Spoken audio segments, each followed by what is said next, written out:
Rapid pace out here early in the second. LeVert, hey, knocks it down. Rondo's on the run. Stops, hits Love. Love fires. Cavs reset with a fresh 14. Under 3 to go in the half. Garland works on Holiday. Lost it for a moment. Shovels to Mobley. Garland, step back three, drew a foul, knocks it down. Oh, ladies and gentlemen, boys and girls, children of all ages, you are listening live to another episode of the All Things Cleveland Cavaliers podcast, episode number 34 on this Thursday, June 9, 2022. Brandon Lewis, Joey Schneider, as always. Brandon, always a pleasure. Episode 34. Holy crap. Where is the time gone? We are in the thick of NBA draft season. We got a pick come up. We'll talk a little about that today. But I want to start off with a little bit of a hot topic here in Cleveland, and especially with the Cavs fans in general. Do we re-sign Collin Sexton for the big number he is looking for? Well, yeah, I mean, it's tough. Obviously, I think that we have both said that Collin Sexton wants to be in Cleveland. It's public knowledge he wants to be here. It's public knowledge how much of a locker room leader he is. But, we've thrown around numbers out there, 15 million, 18 million, 20 million. We've both been kind of thinking around that ballpark. But it's been reported, you told me right before we came on the air here, up to $25 million potentially per year. And that is a lot of money. Now, granted, obviously the NBA salary cap has gone up. A lot of players are making a lot of money, way too much money than I think a lot of people should in today's NBA. So you could kind of make the argument, if you wanted to, that in a couple of years, it's probably going to be about market value. But I think right now, with a guy who is coming off a gruesome injury, who has been out obviously since November, I don't know if I want to put all my eggs in the Collin Sexton basket for that much money, especially when you consider the factors that we have talked about over the last couple of weeks of you potentially have a draft pick coming in, you still have a Okoro, LeVert potentially, they're looking to possibly bring back Rubio. There's just a lot of pieces here. And so if you give Sexton, $25 million, they're going to have to either not re-sign somebody of a Rubio or that caliber, in my opinion, or a trade is probably going to have to go down to make room for some of this, additions that we know that still need to be made to the roster with or without Sexton. So one of the things that is really on my mind is the team right now is in win now mode. And I have flip-flopped on Collin Sexton a lot because it just seems like there's a lot to unpack with Sexton. Is he going to be the same player that we saw at the start of last year? I'm not sure. On top of that, what exactly does he want? They came out and said he wanted starter player money. Well, what is starter player money? Is that 20 million? Is that 25 million? Is he looking for a max deal? We know that Garland took that next step. Garland is a bona fide star. Evan Mobley is going to get better this year, which is scary as hell to me, and it should be to the league. He didn't win Rookie of the Year, which, you know what? I'm kind of over it. I still think he should have, but I'm over it. The kid is 7 feet tall. He could do so many things. A little better on his handles, a little bit more aggressive, and he's probably going to be one of the best players in the league within the next, maybe 2 to 3 years. You got Jared Allen, another all-star, took another big leap this year, tried to play hurt, but you could definitely tell when he was out, the team suffered. But the team still almost made the playoffs without Collin Sexton. And that was with LeVert not really even having a role. You're going to roll into this year. You got JB, we just signed Luke Walton as another assistant head coach who, I think is going to bring a wealth of experience and knowledge. And I think that they're going to find a rhythm for LeVert. Maybe he's in at the shooting guard and we draft, a wing that we can bring along. So We still got Love off the bench. If we resign Rubio, we got Rubio off the bench. Maybe that means Osman is a little bit more consistent. I don't know. I think actually I am probably most comfortable in the $15 to $18 million a year range, 3 years for Sexton. And if he plays up to his potential or how people think he's going to play, we'll get him on the next one. That's kind of my thought on it. I've said in previous, weeks, like maybe 20 million, maybe I'd go up to 25. I just don't know. Like, that's a lot of money to commit to someone that I feel is kind of, especially after this injury, a little bit of an unknown. Because is Garland going to be as good with Sexton on the floor? And you've alluded to this many times, where maybe Sexton holds Garland back a little bit. I don't know if that's the case. And a lot of people want to make the case, well, Sexton can create his own shot. Sexton has, he can in a lot of situations, but he gets blocked a lot because he's only 6'1". And, you saw last year, you saw that athleticism. He was really getting to the rim. I've said that a lot of times and throwing it down. But there's just something in me that says, unless he shows them something somewhere when I don't even know the timetable for his return. Is he going to be ready for the regular season, or do we not know that right now? I believe he should be ready to start next season. From all indications I've heard, I have seen him, potentially working on the court. I know Darius Garland just alluded that they got done working on, and they were going on some bonding trip together. Him and Sexton were. So, and also take away the timeline from his injury. He got hurt in November. Right. Typically, from what I read, it's about a 6 to 9 month recovery, which would be where we're at right now. So I would expect at the very least he'd be back for training camp. Now the question is, will he be in basketball, quote unquote, shape? And that's the training camp preseason and all that is for. If he does come back, maybe the first month of the season or the first couple of weeks, you could see them maybe limit his minutes just a little bit to get him back into shape. But I think for all intents and purposes, first month of the season, you're going to get a healthy Collin Sexton, whether that's the Cavs or elsewhere. Yeah. I don't know. It's really tough for me because on one hand, I want to believe that he can. I want to be able to. I can see that Damian Lillard, CJ McCollum, and I said this last week, that combo type between Sexton and Garland. I can see that. But on the other hand, there's just so many factors that are going through, and this team isn't a win now. We saw last year they needed a bench, and they really started going downhill when Rubio went out. They didn't. I mean, Rondo was not the answer. I think he had 1 or 2 games where he really, kind of stepped up. Maybe a few more than that. I'd have to really go back and look. But Rubio was every single game. Just, his motor was crazy. And I don't know how his rehab's going. But if they have a chance, if he's healthy and there's a chance to re-sign Rubio, that's, I don't know if you could pass that up. Especially considering, seeing how last year. But, at the end of the day, I think, there's no denying Collin Sexton is a really good player. I think that he is probably the best, one of the best free agents out there. And if we can get him at the right price, I think that's the other thing you got to look at is what are other teams going to be willing to offer him? He's a restricted free agent, so we can match whatever else anyone else offers and bring him back.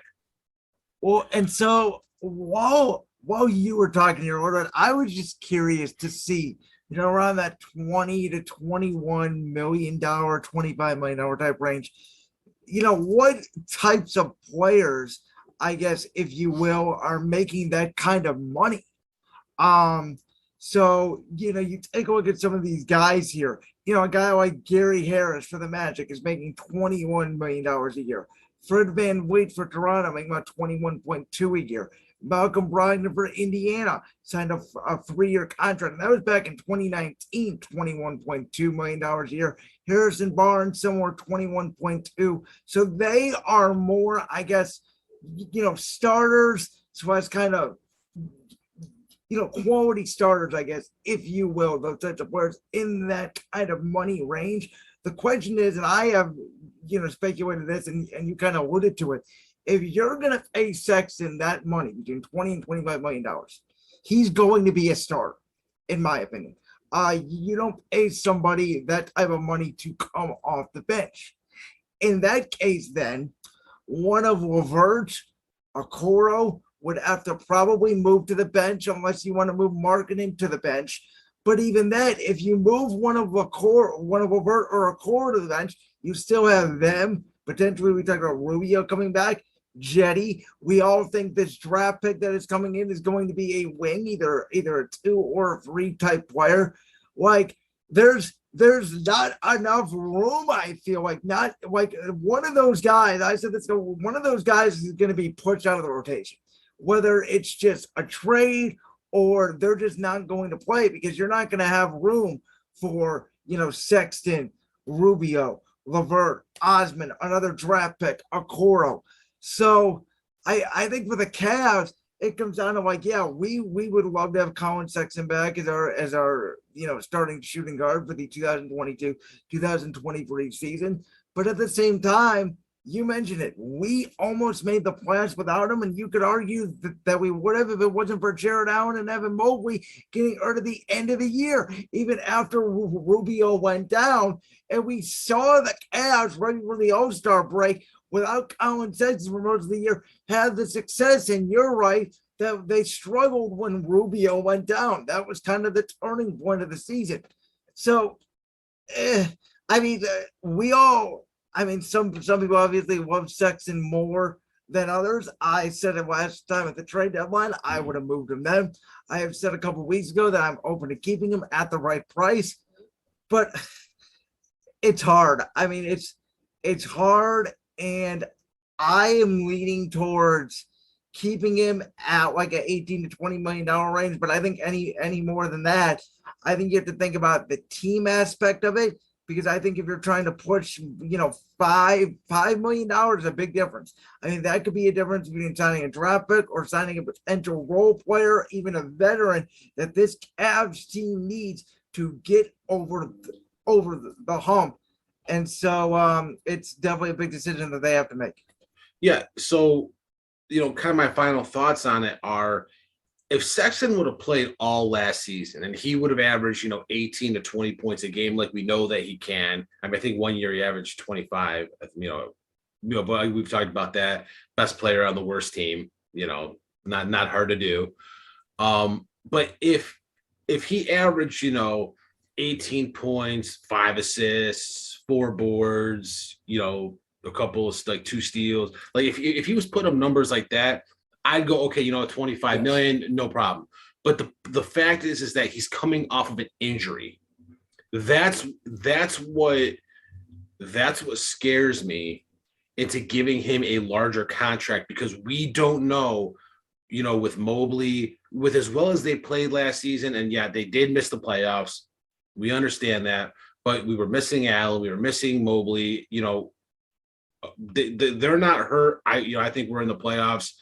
No questions asked. We're winning one of those 2 playing games. Rubio doesn't get hurt, we might be a 3 or 4 seed.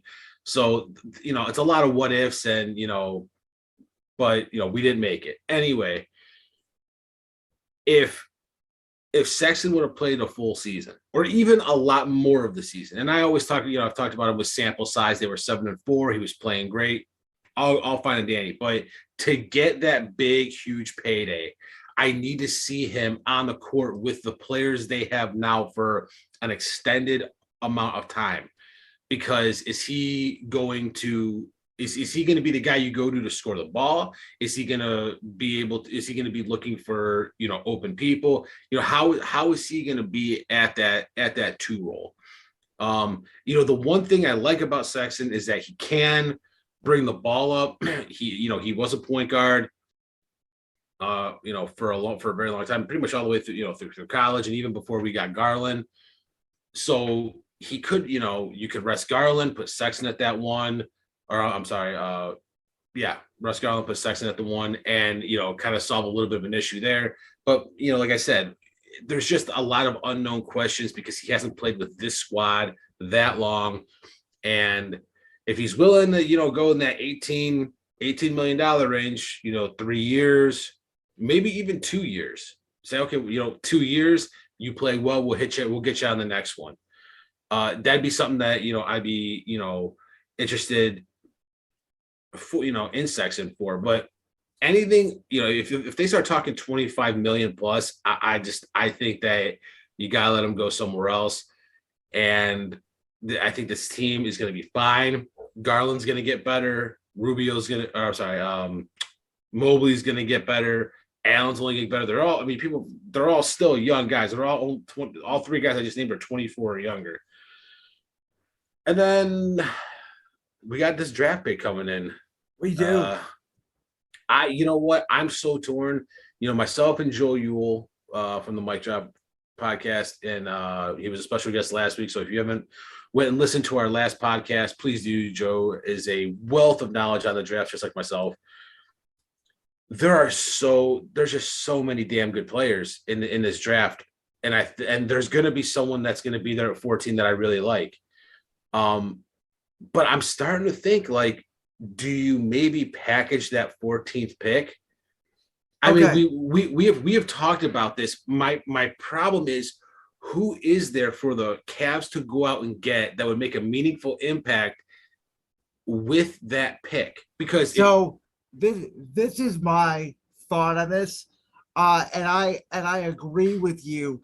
There are going to be players there, and certainly everybody who's listening again, either on audio or video, in a couple of weeks, but we win media, myself, Joey, our owner and operator, Kevin Sledge, Joe Yule, and I believe one other person, potentially Clarence Wilson from Den of the Dogs, are going to be doing a draft special, just like Joey took part of for the Brown draft. So we will definitely dive into more of the prospects in general then.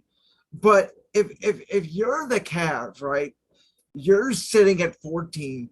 This roster was so close, even with all of the injuries we just mentioned about 10 seconds ago about making the postseason. I think 2 things. One is you could just sit, and to me, like you're not obviously going to take another big, but like it really, like, if they're just like going by the grid of the scale, you could take the best player available, and there'd be like nothing wrong with that. Depending on, again, even if it's somewhat of a backup point guard potentially, they can't get Rubio back or they don't want to resign Sexton. Like, I could see that potentially as a possibility. They want to take someone to back up Garland, or they could take a big potentially and trade them. I mean, you could make the pick and use it. And I do think there's not going to be a quote-unquote in-back player the Cavs could get with just the 14th pick. I think they would have to package the 14 plus either a player or your 2023 first-round pick. I think that's the way it would have to go. I think you would have to include the 14 and some other contributor or future pick that could potentially lead to a contributor for a non-contending team to go get just another wing or just another good quality bench player. I don't think they're going to target, obviously, Bradley Beal. We won't mention when we did our mock trade scenarios a few weeks ago. I think that's kind of off the table. I don't think they're looking for that big acquisition at this point. But I do think if I was them, I would sit at 14. I would pick the best player available according to their board. And then you can start having discussions. Well, if we package him plus this, what could we get for this player? So I have kind of been thinking recently, what if somebody in the draft who the Cavs covet starts to fall? Is there a scenario where the Cavs might say, you know what, we'll give you 14 and maybe a Coro to move up 4 or 5 spots. Maybe, you know what, a team that, I think they have 3 first-round picks. Maybe the Spurs. I think they're sitting at 8. Okoro, he's developing a little bit more. He's ridiculously solid on defense, and we know that Pop loves his D. Maybe, they're moving 6 spots down. They get a young piece in Okoro, and the Cavs move up to 8 to maybe grab that player who, is falling a little bit. Someone, myself and Joe Yule, we both really like Johnny Davis out of Wisconsin. If Johnny Davis is sitting there at 8, and let me just kind of explain. Johnny Davis, pretty much carried Wisconsin on his back. He's a shooting guard. He can play the 3 if needed. He's tenacious on defense. He averaged 20 points a game. At shooting guard, he averaged 8 rebounds a game. So he's active offensively. He's active defensively. He's always trying, even offensive boards, he's trying to get them, those second chance shots. That's a player who, we both really like. And if there's a shot that we can maybe trade to get him, that might be something that I would be interested in doing. Just one more name. Someone who I think that both me and Joe you like is Agbaji from Kansas. Yep. And the reason we both like him is, 20 points a game. He improved he's an older rookie. He's 22 years old. He played all 4 seasons at Kansas, but he improved year after year after year. He shoots over 40% from 3. He can play the 2. He can play the 3. And he plays real good defense. And I think that that's kind of what you're looking for when you're bringing someone into this Cavs team, is you're looking for someone who can make an impact right now. And you're not looking for a project. I know a lot of mock drafts I've seen have had the Cavs taking Ousmane Dieng, who is an international player. Kid has in my opinion, maybe the highest ceiling in the entire draft. I mean, he literally could be the next Giannis, and he could completely be out of the league in 2 years. That's, it's an unknown. The Cavs don't need a project. That's not what the Cavs need right now. And yes, it would be nice. They take him, they stash him, and in 4 or 5 years, he turns into the next Giannis. But I think that with the way the Cavs are constructed right now, they need someone who can contribute but also grow. I think there's a lot of players in this draft that could do that. I'm high on a lot of players, and we'll get into that, come the draft special. But excuse me. I didn't have one last week. There's my one for today. But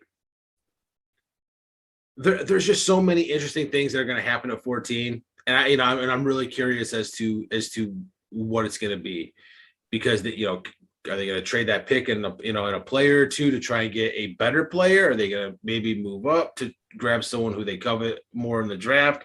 Are they just going to stand pat and take the best player available, to them?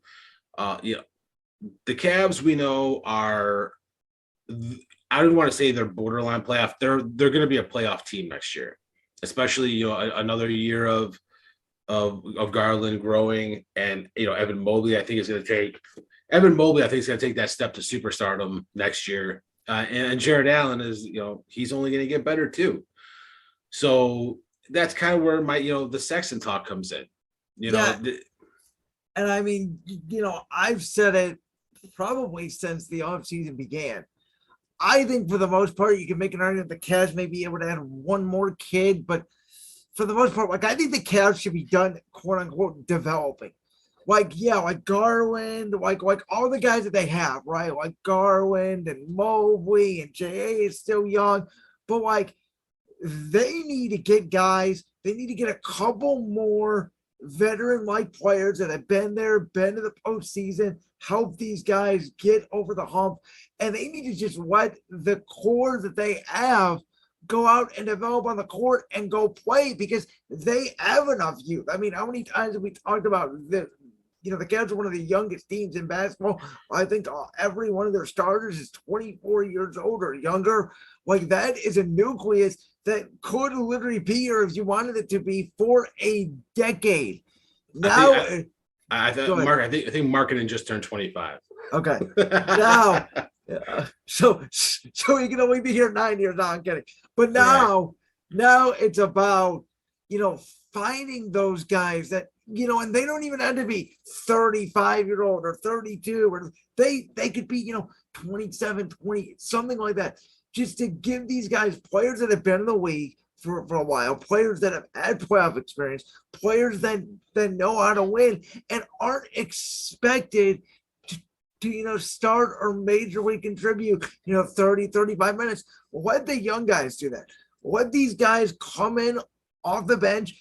Caris LeVert, if he fills that role, and I have backed Caris LeVert since basically the start of the playing tournament about how he didn't play well, but LeVert could fill that role if he lives up to those expectations. It's just they have a lot of options that they could go through. But I will say this: Kobe Altman, our general manager, president of basketball operations, he has not been shy of being aggressive. I think we saw that. I think he's going to be open to any and everything. And for anybody right now who thinks that they know what the Cavs are going to do at 14, thinks that they know what player is going to be picked, think that they know the Cavs are going to stay at 14, they're lying to you, because I deep down honestly believe right now the Cavs are still doing their due diligence and they don't know what they're going to do, because they are going to wait, I believe, till the very last second, till they have to make a decision to put that card in, because there's going to be, I think, a trade offer potentially on the table when they're on the clock. Yeah, I mean, it's 100% possible. And, the one thing I'll say is we have one more year of Caris LeVert unless we resign him. If we can grab a player like Caris, because here's the thing with this draft. There's no really pure wing in this draft. There's a lot of players who are 2-3 combos and a lot of players who are 3-4 combos, right? So if you can grab a good player that's one of those 2-3 combos, that's pretty much Caris LeVert. You can take that player, and and this would kind of be like, I would say this would be the last year that you could to really take someone like that, and they can learn from Caris LeVert throughout the season. They wouldn't be expected to put up 20, 25 points a game, but they can contribute and they can learn from someone like a Caris LeVert, who then we can shed that $17 million, excuse me, either at the end of the season, or maybe if there's a trade, somewhere that we need, and that rookie has been showing improvement up to the trade deadline. But I think that I think LeVert is going to be a huge X factor in this upcoming season, because as much as we talked about Sexton, as much as we talked about other players, LeVert has the ability to put up. We know he has the ability to put up 20 points a game. We know he can create his own shot. So if LeVert plays like the Caris LeVert that we know he can be, that is a massive, massive thing for the Cavs. If they can find what his role, where he is supposed to play, is he a starter? Is he coming off the bench with Kevin Love? If they can put him into a role and keep him there, and it works, Caris LeVert can be the reason that the Cavs get over the hump and into the playoffs next year. So there's just a whole lot of factors going on right now. And this is something that we're going to be talking about pretty much until we know the answers. But, the things to look out for, the Collin Sexton re-signing, or are they going to let him go? The NBA draft coming up. Are they going to trade the pick? Are they going to keep it? These are all answers we're going to get to. We're going to get in the next probably month. I mean, the draft is in, I think, Sure. I think the draft is in 2 weeks from tonight. 2 weeks from today. And then I think free agency is what? July 1st. July 1st. So these are all answers we're going to know very shortly. And when we do, we will be talking about them a whole lot, Brandon. we will let you know. By the way, for the record, real quick, I was just doing some research on the free agency class. Just in terms of unrestricted free agents, it's not very good. Bradley Beal would be number one on the West. Obviously, I don't think the Cavs are going to get him. I think he's going to command way too much money. The second best player on the unrestricted might be LaMarcus Aldridge. Oof. Like No, I'm not joking. It's a bad free agent class. It's not a star riddle class at all. There's it could be a good class for the Cavs. There's some role players in there. But that's what I'm saying. Do the Cavs need a star? No, they don't. But I'm they saying need some role players. In terms of like, if you're thinking like the Cavs may trade the 14 and some other to make Cavs space, it's on a free agent. That's not happening. Just for anybody that thinks that. I think the Cavs are not in the business right now of creating Cavs space, going out and getting another contributor. If it's going to happen, it's going to be via trade or it's going to be in the draft, I believe. Yeah, I agree. Well, Brandon, we talked about this last week with Joe Ewell. As of today, the Boston Celtics are up 2-1. Time to switch that background. Yeah, I saw you switch the background. The Boston Celtics are up 2-1 on the Golden State Warriors, and Steph Curry had to be taken off of the court in the final minutes of the game due to a foot injury that he possibly sustained. They asked him about it. He said that he's going to see how it feels in a couple of days, probably before Game 4. But man, if he does not play, I am sorry. The Golden State Warriors are done in the next 2 games. No Steph Curry, no championship. It's not even a question. And if they somehow pull it off, it's because God would be a Warriors fan at that point. The Celtics are just, what a good team. Just a really all-around good team. Tatum is a star. Brown has not been to an all-star game. Brown is a star. I'm sorry. A Horford, turning back the clock, playing like it's 8 years ago. Marcus Smart, I mean, just ridiculously high IQ guy. Grant Williams, stepping up, just like I knew he would. If Steph Curry doesn't play, it's over. I'm sorry. What did I say last week? I said the key to Boston winning this series, can Marcus Smart be a consistent third scorer? You saw it last night in Game 3. Marcus Smart scored over 20. Jason Tatum scored over 20. Jaylen Brown scored over 20. When all three of those guys, specifically those three, score over 20, Boston's practically unbeatable. It's hard to beat when they're third guy, because Boston does not have a consistent third scorer. But when Marcus Smart is that guy, with their defense, they are really hard to beat. Apparently last week I did curse Steph Curry. As you guys, if you're watching on video, I had the background up again, the same background I used last week. And my one friend made for me. Now, we don't talk anymore, unfortunately, but he did make this for me 6 years ago of Steph Curry and the chicken costume. Make sure you check out the All Things Cavs podcast on the Believe in Media YouTube channel. You want to check out the background behind me. But I said Golden State in 6 last week with you and Joey O. I'm sorry, I was just pointing to my Cavaliers logo. Oh, okay. I thought you were like stop for a second. That's why I said my apologies. I did say Golden State in 6 last week. You know what? I'm gonna have the courage of my conviction. I'm still gonna say Golden State in 6. I think there's a 0% chance Steph does not play Friday night. I think he's 100% going to play. And I've noticed 2 things throughout this series. Number 1 is Golden State only really plays hard for about 6 minutes a game, and it's the last 6 minutes of the third quarter. And they hope they blow you out enough that the game is over. I mean, in the first half, some games they look like they don't even try. I mean, it looks like the ball was just going, and then in the third quarter, they just somehow obliterate you. And what was really shocking to me was Game 1. Not the fact that Boston won, because I said, I thought there was a chance Boston could steal Game 1, Golden State coming off rust. But what shocked me was, did anybody see Boston putting a 40 spot on Golden State in the fourth quarter after Golden State put up 38 on Boston the third quarter. And we saw what Golden State did for the last 8 years, the last 5 years. They were in the finals the last 8 years.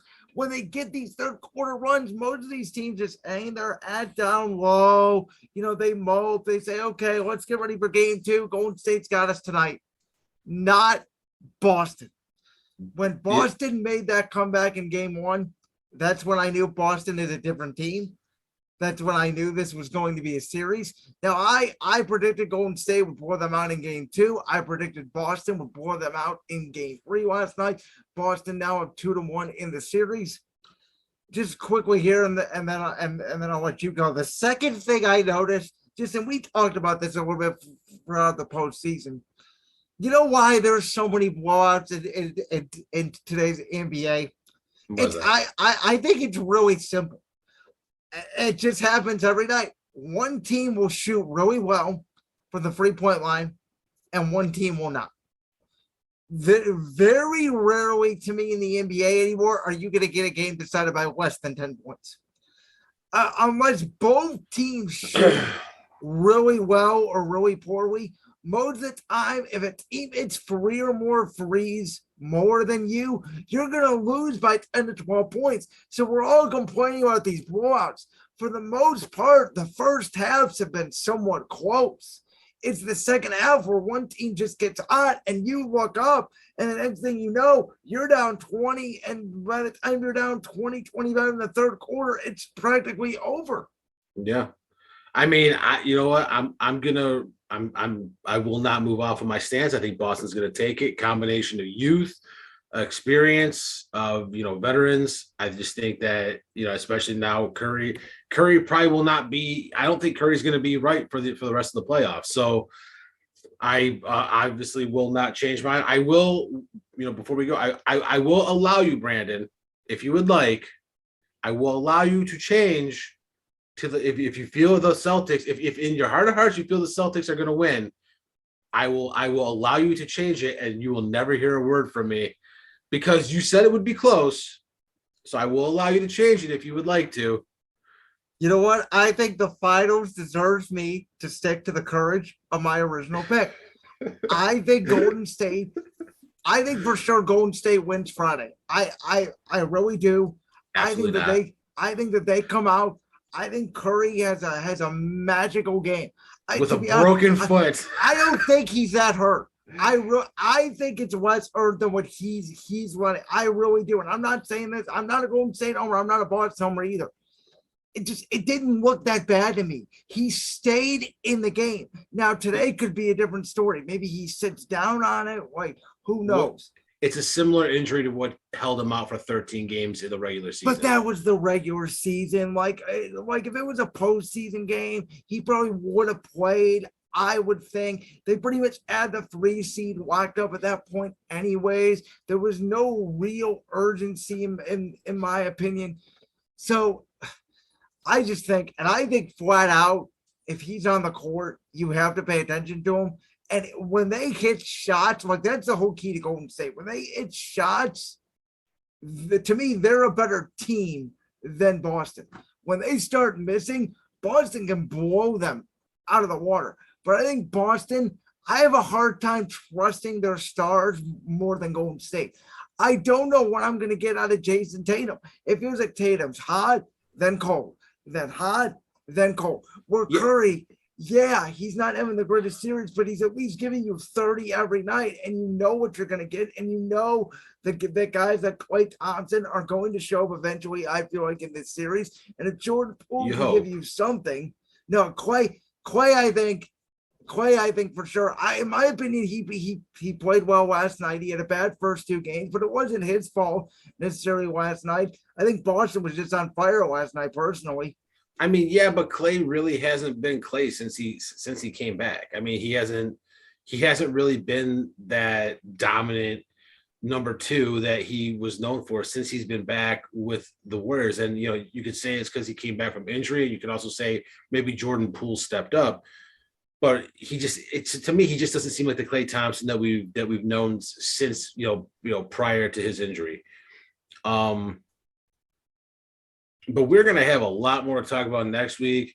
with the finals. We're going to come back. Me and Brandon are going to be, maybe Brandon's going to be right. Warriors might be up 3-2, or maybe finals might be over by then. Who knows? My prediction will be, I would say, I don't think that this series goes 7 either way. I know a lot of people are hoping for it. I really don't think so. I think at the very least, next Thursday will be the last game of the NBA season. Though, part of me thinks if you're right on Friday, if Boston wins Friday, it could be over Monday. Like, I think Golden State, if they're down 3-1 and Curry is hurt, they might just pack it in. But I am going under the impression that Golden State wins game 4. And I think if they win game 4, we got a road series. I think they just take it from there. Okay, here's a question. If Curry doesn't play in game 4, who wins? If Curry doesn't play Boston. Okay. I mean, that's all I want to say. Yeah. But I still, there is a 0% chance record he does not play. You're giving up if he doesn't play.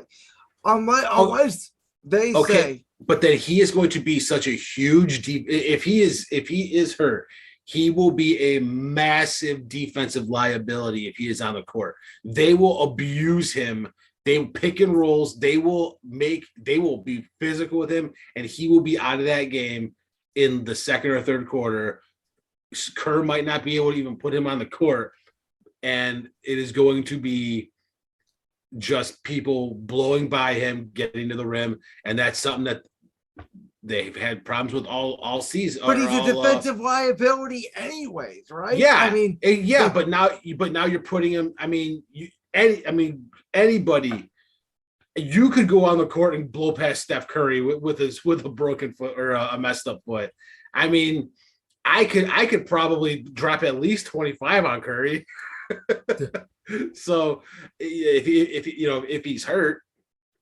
So, but we're gonna have we're gonna see what's going on next week. We might be talking about a brand new NBA, the brand new NBA champs. We might be going into a game 6. We never know. But Brandon, it's a pleasure as always. Always a pleasure, sir. Guys, make sure you look out for all things Believe in Media, Den of Dogs, Mic Drop, Guardians of the CLE, all of our amazing podcasts. The Pile Driver, love Mike and Dean. The Boys from Pile Driver podcast for all your pro wrestling needs. And check out all of our great articles. A lot of talented people working their butts off to bring you guys all the latest news. And Brandon, I think there is only one thing left to do, and I think you should do it. Oh no!